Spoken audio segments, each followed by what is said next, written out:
सुख पाने के लिए हमें पुण्य का संचय करते रहना चाहिए।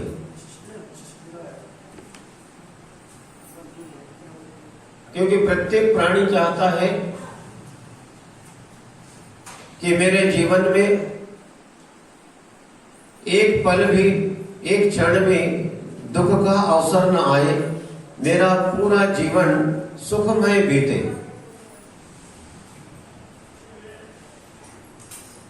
सुखमय जीवन जीने के लिए पुण्य का संचय करना अति आवश्यक है। और पुण्य का संचय करने के लिए सबसे महत्वपूर्ण कार्य जीवन में दान करना है। और दान में भी समस्त प्रकार के दानों में आहार दान सबसे महत्वपूर्ण भूमिका रखता है। जो श्रावक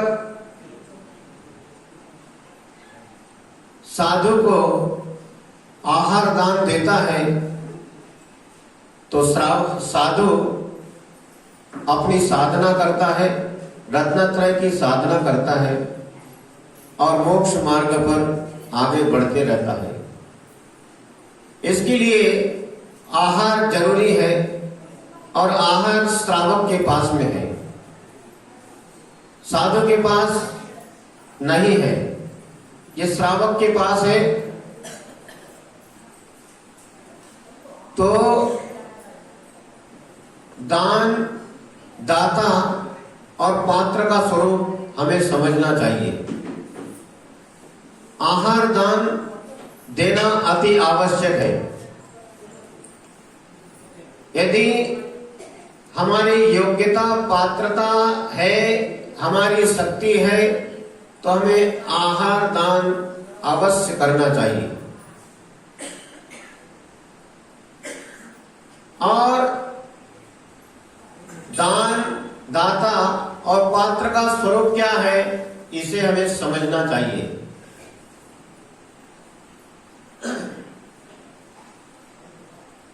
आचार्य श्री समंतभद्र मुनि महाराज दान, दाता और पात्र का स्वरूप समझाते हुए कहते हैं, नौ पुण्य प्रतिपत्ति सप्त गुण समाहितेन शुद्धेन अपसूना रंबाणा मार्याणामिष्यते दान। अपसूना रंबाणा मार्याणामिष्यते दानम।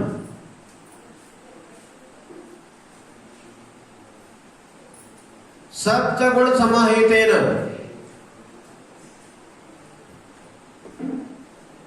शुद्धेन मतलब कौलिक शुद्धि, आचरिक शुद्धि और चारित्रिक शुद्धि से सहित दात्रा यानी दाता के द्वारा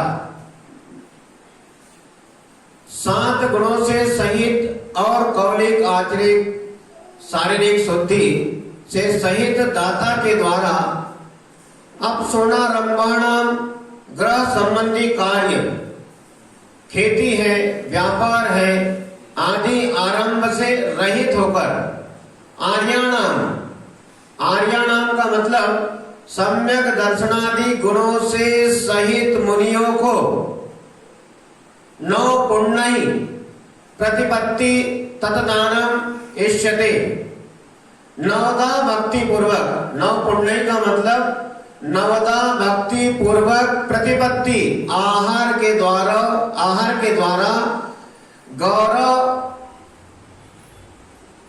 किया जाता है। तत्दानम इष्यते, उसे दान कहते हैं। कितनी बात हो गई? दाता कैसा होना चाहिए? 7 गुणों से सहित होना चाहिए। दाता के 7 गुण होते हैं, वैसे तो अनेक हो सकते हैं, लेकिन मुख्य रूप से जो दाता है, जो आहार देना चाहता है, थोड़ा पहले अपने अंदर झांक कर देखना चाहिए कि मेरे अंदर में ये गुण है या नहीं। बाद में साधु की पहचान करना चाहिए। अपने अंदर तो एक भी गुण नहीं है और साधु की परीक्षा करने चले जाते हैं। अरे ये योग्य है या नहीं पता नहीं, शंका पैदा हो गई। तो साधु के ऊपर शंका करने से पहले अपने अंदर में जो आशंका है उसको मिटाने की आवश्यकता है। अपने अंदर पहले जो 7 गुण बताए हैं आचार्य भगवंतों ने, वे 7 गुण मेरे अंदर है या नहीं, उसे जानना चाहिए। वे कौन से 7 गुण हैं पता है किसी को? क्यों? एक को भी नहीं मालूम भी नहीं है। आप ही बता दो महाराज। सप्त गुण समाहितेन, 7 गुणों से सहित दाता।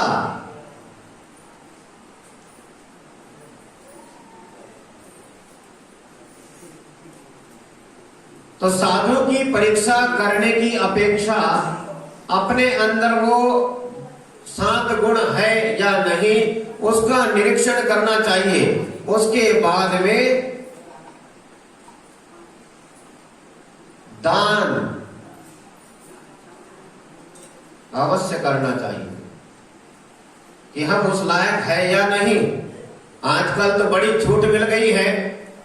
इतनी छूट है कि पहले के समय में आपने भी देखा होगा, बचपन में साधुओं को पुचकार के आहार दिया जाता था। नमस्ते महाराज। नहीं महाराज जी गलती हो गई, क्षमा करो महाराज जी, ले लीजिए महाराज जी। महाराज जी बोले एक वो तुम्हारी सारी शुद्धि, तुम्हारा सारा बायोडाटा पूछते थे पहले, कहाँ के हो, क्या हो, कहाँ पैदा हुई, तुम्हारे माता पिता कौन है, कहाँ विवाह हुआ, क्या हुआ, सारी जानकारी ली जाती है। और आज के समय में साधु लोग श्रावकों को पुचकार के हाल दे देंगे।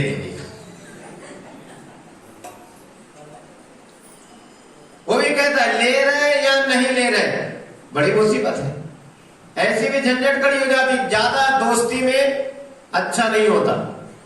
महाराज हम तो नहीं कर सकते त्याग, और जितने प्रश्न आप कर रहे हैं हम उसका जवाब नहीं दे सकते। आपको लेना हो तो आप लीजिए, ऐसे भी मिल जाते हैं विद्वान लोग। तो ये दान, दाता और पात्र का स्वरूप हमें अवश्य समझना चाहिए। जैसे दान के लिए कहते हैं चक्की, चूल्हा, ओखली, बुहारी, जलघट आदि जीव घात के 5 स्थान कहे गए। इसको कहते हैं सूना। क्या कहते हैं? सूना। सूना मतलब ये 5 स्थान है। चक्की, चूल्हा, ओखली, बुहारी, जलघट आदि जीव घात के 5 स्थान को हम सूना कहते हैं। चक्की चलाना, चूल्हा जलाना, चूल्हे में आग जलाते हैं। ओखली, अब ये समय गया, आजकल तो मिक्सर सब चलने लगे हैं, तो उसमें धान अनाज कूटना, बुआरे झाड़ू लगाना, जलघट पानी छानना, गरम करना, ये सब जीव घात के 5 स्थान बताए। इससे दूर सूना, ये सूना है। सूना और आरंभ के कार्य को छोड़कर सूना और आरंभ से रहित साधु जनों को नवदा भक्ति पूर्वक दाता के द्वारा जो आहार दान दिया जाता है उसे दान कहते हैं। ऐसा नहीं है कुछ भी उठा के दे दिए। इसीलिए साधु चौका में पहुंचते हैं तो बोले चूल्हा बंद, चौका बंद, लाइट बंद, सब बंद, जो ठंडा हो जैसा भी हो सब चलेगा। लेकिन साधु के सामने चूल्हा जलाना, महाराज आ गए चौका में झाड़ू लगाना, तो ये सब गड़बड़ हो जाता है। महाराज लौट जाते हैं, अरे बताओ क्या हो गया।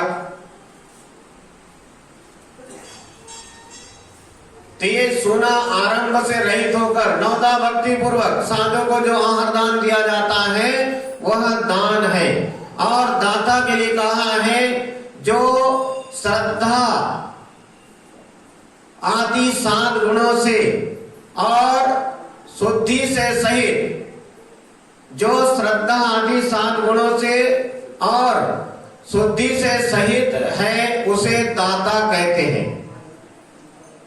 दाता की शुद्धि बताई है, कौलिक शुद्धि, आंतरिक शुद्धि और शारीरिक शुद्धि, ये शुद्धियां और उसके 7 गुण हुआ करते हैं। तो ये 7 गुणों से सहित और शरीर आदि शुद्धि से सहित जो होता है उसे हम दाता कहते हैं। और दाता के 7 गुण होते हैं। उसमें पहला गुण है श्रद्धा, और दूसरा गुण है तुष्टि, और तीसरा गुण है भक्ति, और चौथा गुण है विज्ञान, और 5वां गुण है अलब्धता, और 6वां गुण है क्षमा, और 7वां गुण है शक्ति।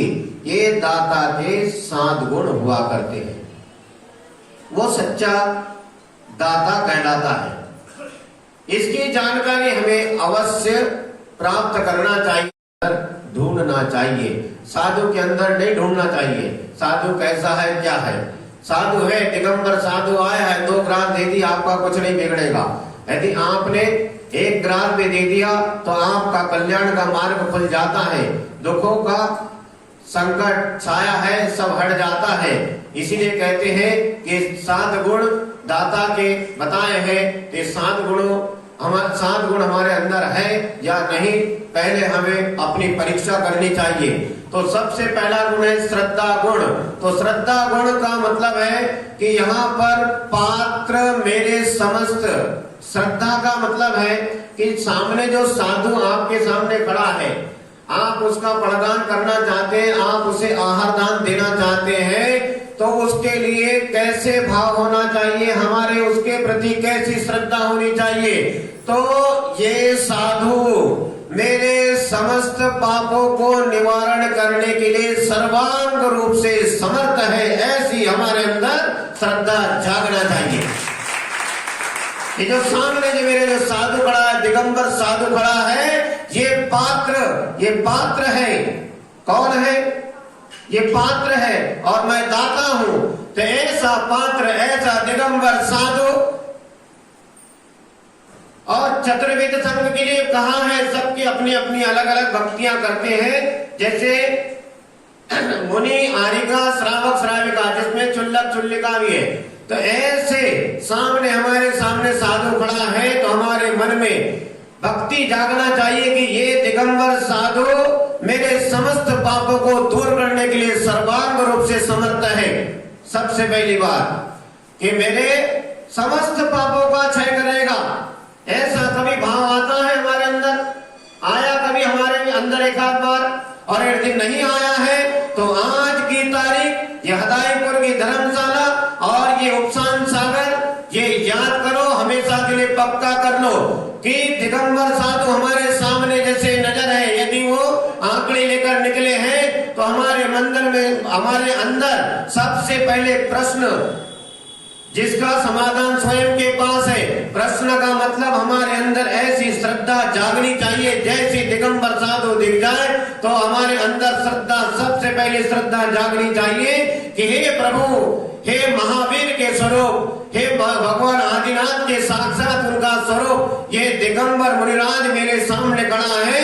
ये दिगंबर मुनिराज ये मेरे समस्त पापों का क्षय करने वाला है। ऐसी श्रद्धा हमारे अंदर जागना चाहिए, अवश्य जागना चाहिए, क्योंकि समस्त पापों का क्षय करने के लिए दिगंबर साधु ही उपदेश देता है। आपके जिनेंद्र भगवान का जिनबिंब है, जिनवाणी है, जब आपके दर्शन करो, लेकिन जिनेंद्र भगवान के दर्शन करने से वो आपको कुछ नहीं कहेंगे। आपको तो ये साधु है डंडा पटक के बोलता है, हे भाई साहब तू ये काम गलत कर लिया है, क्या कर रहा है, ऐसा नहीं करना, ऐसा करना, ऐसा करेगा तो तुझे पाप होगा, दुर्गति में जाएगा, दुखों को भोगना पड़ेगा, और ऐसा शुभ आचरण करेगा, धर्म का आचरण करेगा तो तू स्वर्ग जाएगा। साधु ऐसा मुख से बोलता है। इसीलिए साधु हमारे समस्त पापों का नाश करने वाला है। ऐसी श्रद्धा हमारे अंदर में जागना चाहिए। और सबसे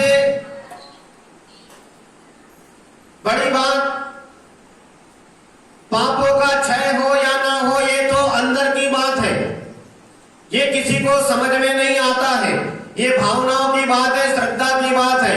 लेकिन व्यवहारिक रूप से जो हमारे सामने, जो किसी को पसंद नहीं है, किसी को भी पसंद नहीं है, एक भी व्यक्ति को पसंद नहीं है, चाहे लेडी है, जेंटलमैन, बच्चा हो, बूढ़ा हो, जवान हो, महिला हो, पुरुष हो, किसी को भी वो चीज पसंद नहीं है, और उसका नाम है गरीबी।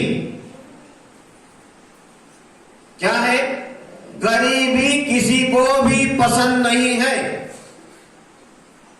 दरिद्रता किसी को भी पसंद नहीं है, दुख किसी को भी पसंद नहीं है।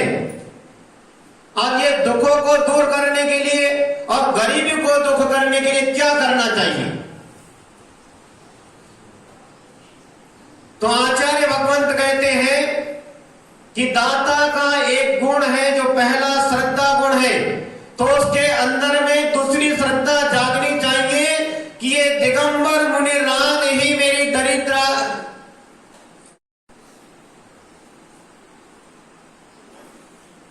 अपने अंदर श्रद्धा जागनी चाहिए कि मेरे सामने ये दिगंबर मुनिराज खड़े हैं, ये दिगंबर मुनिराज ही मेरी दरिद्रता को, मेरी गरीबी को, मेरे दुखों को दूर करने वाले हैं। ऐसी श्रद्धा जागनी चाहिए।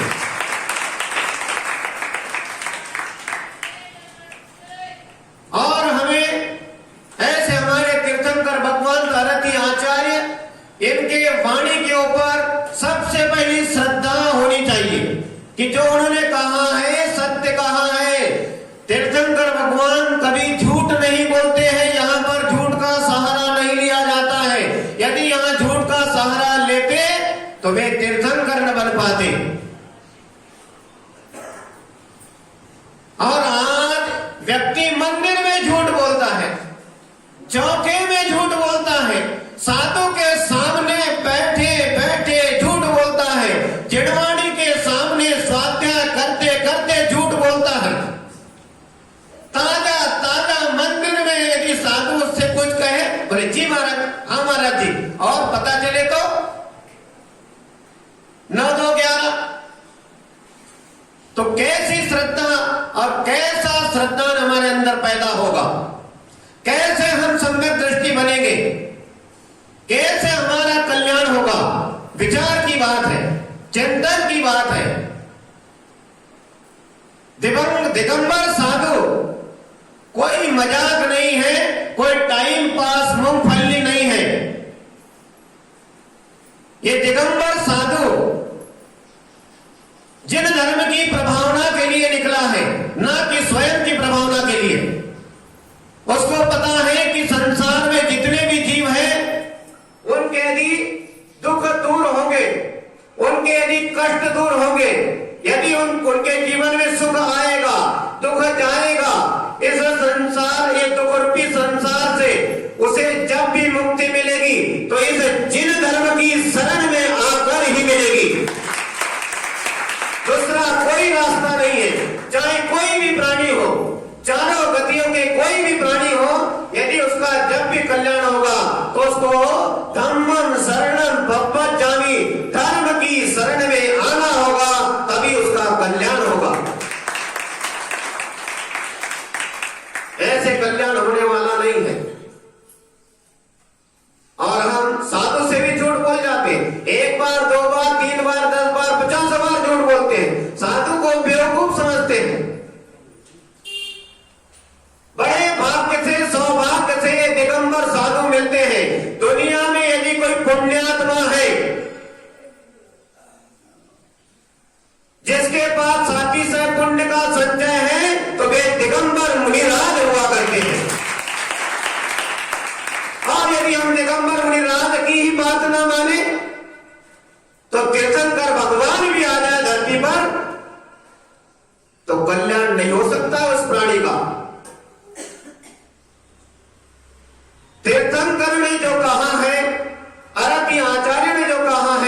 उसी बात को, उसी धर्म को, उसी धर्म का प्रचार प्रसार करना चाहता है दिगंबर साधु। उसका कोई निजी स्वार्थ नहीं होता है।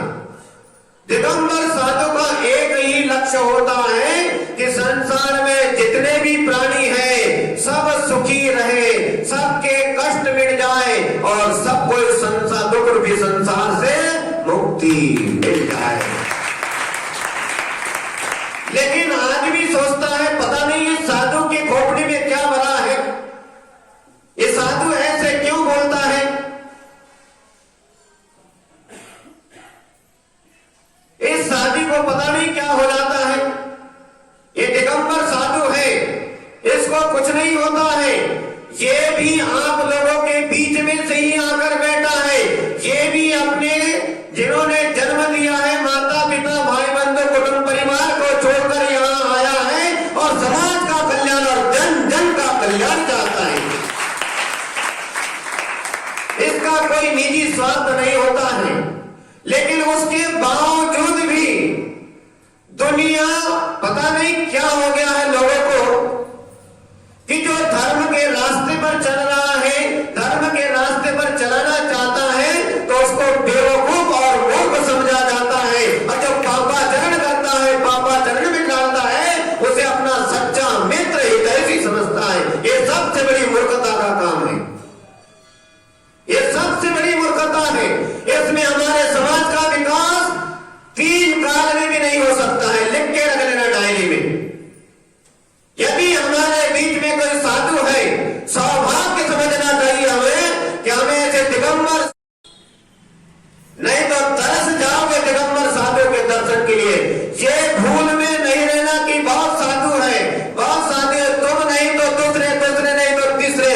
लेकिन ऐसी ही हरकत और ऐसा ही व्यवहार साधुओं के प्रति रहा तो एक न एक दिन ऐसा अवसर आएगा कि व्यक्ति तरस जाएगा कल्याण का मार्ग ढूंढने के लिए। उसके चारों तरफ अंधेरा अंधेरा ही नजर आएगा। यदि आपको इस अंधेरे को मिटाना है, ऐसी बुराइयों को मिटाना है, इस पापाचरण को मिटाना है, इस बुराई को मिटाना है, इस साधु के प्रति द्वेष भाव रखने वाले, साधु के पास गलत व्यवहार करने वालों, सावधान हो जाओ। यदि इस अंधकार में डूबे रहे तो संसार से निकलने का रास्ता नहीं मिलेगा। यदि इस अंधकार को मिटाना है तो प्रकाश, धर्म का प्रकाश दिगंबर साधु के पास है। इनके साथ में आ जाओ, इनकी बात मान लो, दुख रूपी संसार, अंधकार रूपी संसार से आप पार हो जाओगे। मात्र साधु की आहार चर्या के लिए नाटक नौटक की व्यवस्था बनाना है। व्यवस्था के अनुसार चलेंगे। ये कहां की व्यवस्था, कहां की नाटक नौटक की है। अरे दिगंबर साधु स्वतंत्र होता है, स्वीय वृत्ति वाला होता है। उसके आहार जहां उसकी विधि मिलेगी, जहां पर उसका वृत्ति परिसंज्ञान होगा, वहां पर वो आहार के लिए पहुंचेगा। तुम्हारे कहे अनुसार नहीं पहुंचेगा। आज मेरे आहार केवल नहीं हुए। बताओ महाराज, ये प्रश्न होता है कोई? साधु स्वतंत्र है। कोई कहे महाराज 2 दिन से हमारा चौका खाली है, कल हमारे आहार नहीं हुए, तो भैया ये तेरा पुण्य तेरे पास में है। तेरा यदि साथी से पुण्य का उदय होगा, तेरे यहां अवश्य आहार होंगे।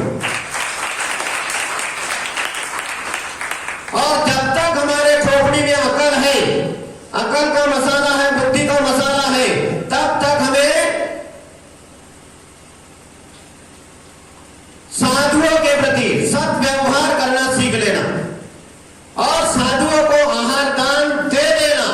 यदि हमारी पात्रता नहीं है, हमारी 6 उंगली है, हमारी 4 उंगली है, हमारे शरीर में कोई सफेद दाग धब्बा है, हमारे अंदर में कोई बड़ी बीमारी है, यदि हमारा विवाह और कहीं हुआ है तो ठीक है, कोई बात नहीं। लेकिन जिसकी योग्यता है, जिसकी पात्रता है और शक्ति है, सामर्थ्य है, रुपया है, पैसा है, घर में अनाज धन धान्य है, उसके बाद में भी यदि वो व्यक्ति कहता है कोई जरूरत नहीं आहार वार की, तो उससे बड़ा मूर्ख आदमी इस दुनिया में नहीं है। ये भोग सामग्री भोगने के लिए मिली है, दान करने के लिए मिली है, एकत्रित करने के लिए नहीं मिली है। यदि विश्वास हो